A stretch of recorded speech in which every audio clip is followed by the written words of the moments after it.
So here is the separation and relatedness, that one goes, relatedness comes by love and separation goes away.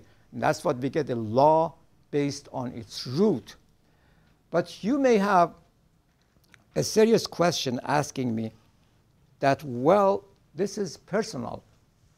What that has to do with the lawmakers? This is a personal matter or a faith matter law. It has nothing to do with law. Now, my answer is based on some facts. And I think at the end, you may agree with me or you may just challenge me. Number one is that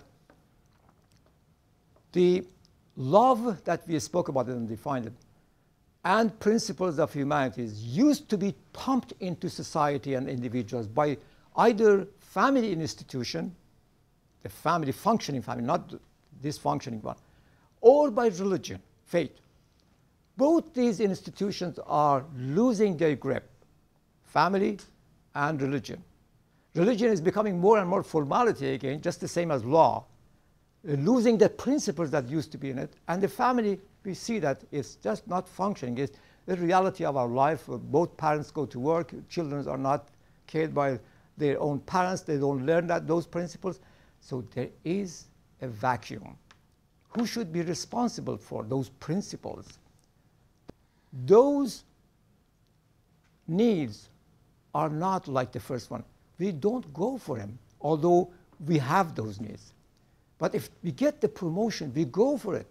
We get even crazy for it. We go. But it needs promotion. It's just like in physics, the energy and activation energy. You have your car ready there, great energy, but it's silent, dead. You turn the ignition on, you get horsepower. Great in power there. Similar thing is in a spiritual. When you give the incentive and promotion, there is a different story. I tell you the magic thing in promotion, what it can do. In the country I was born, in Iran, perhaps more or less all we know, there is a very high level of poetry and literature, much more than anywhere else perhaps. If you go to any encyclopedia, you will see it that is influenced by Persian poetry. Why? Why in that particular country and nowhere else? So many poets, Sadi, Hafiz, Rumis, and many one, Omar Khayyam. Why?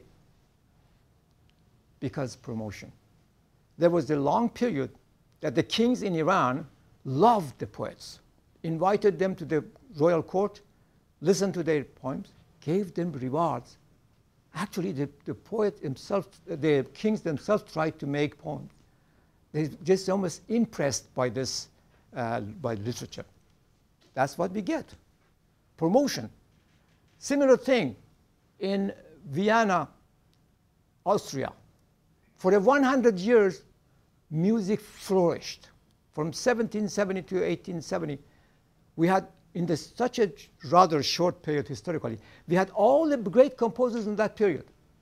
Mozart, Beethoven, Haydn,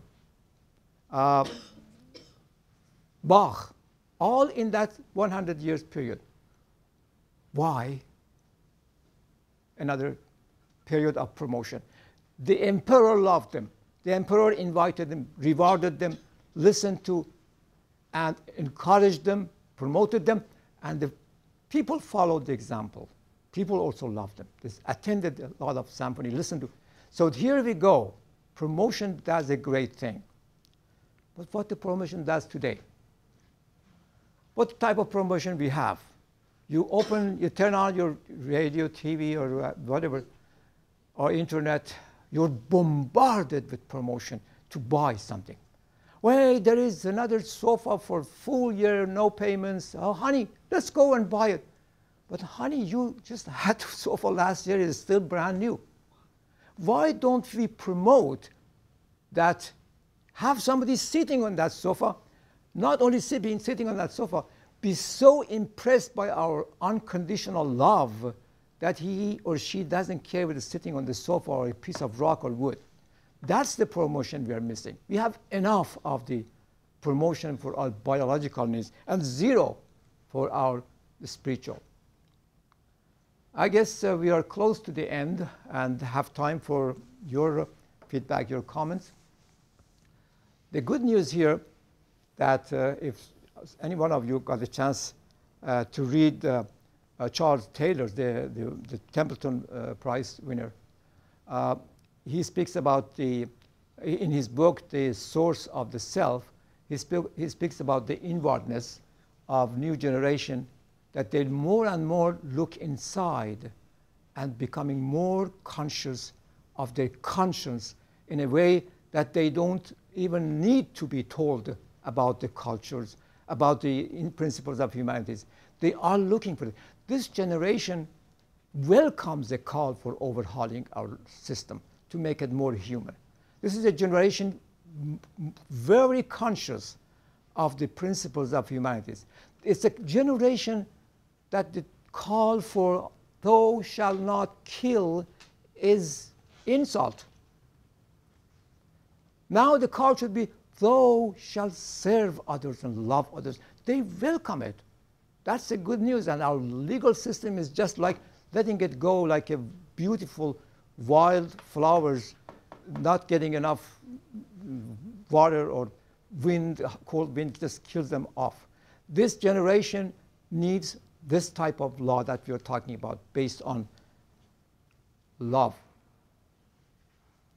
Now the suggestion I have, of course, it would be lovely if you can come with some comments, is that number one, we have to get this virus of our system, that separateness, that which talks about you and me, my interest against your interest. I win because I'm right and you should lose. That's what we do in parliament, in court, everything. Liberal Party, Conservative Party. It's interesting. We watched the debates in parliament. You have watched it many times. What are they doing? Yeah. Yelling and shouting at each other that I am right, that our party has the better plan. Why not sitting together and talking, joining, in fact, putting your own views, understandings together to see a panorama of the thing, not just seeing it one angle, one side of it. So my suggestion in this regard is just abolishing this. So this is step one. But more important than that is our education. Imagine we teach everything to children, everything, and sometimes too much. Sexuality, too much of it. They don't need that much. Why not just a word about how to be good? I was reading some plans in British Columbia. Actually, voluntary institutions are offering a program for what makes us human. And they let children sit together, join in the groups, and try to understand how their feeling is similar, how they can feel each other's pain and joy. And that's exactly what love is. And that's what just removes this virus. That's education. We definitely need to have it mandatory. Interesting thing is that we are not recently aware of that, or I'm not saying for the first time this changed. Actually, it is in our Constitution, in our Charter. We do not pay attention to it. In Canadian Charter, it says the Canadian society is based on supremacy of God. What do you think they meant? Well, some people say, oh, no, we don't want any more religion, Christianity. That's not what it is, to my understanding. By supremacy of God, we shouldn't think of some power unknown up there or some emperor watching us to see what we say, what we do, or the old mentality of God.